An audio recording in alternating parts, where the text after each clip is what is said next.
এরপরে মাদ্রাসার হাফিজ সাহেব হাফিজ মৌলানা সোহেল আহমদ সাহেবের পাগড়ি প্রদান করা হবে।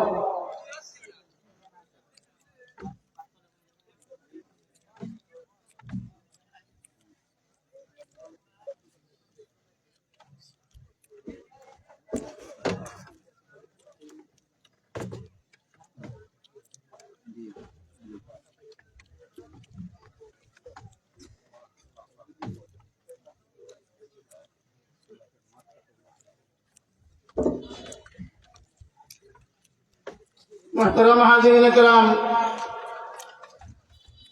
আমরা এলান শুনছি অল্প কিছুক্ষণের মধ্যেই আমাদের আজকের কাঙ্ক্ষিত মেহমান ভারত থেকে আগত হযরত মাওলানা আলী আহমদ সাবেরি হুদাই সাহেব আমাদের মধ্যে উপস্থিত হবেন।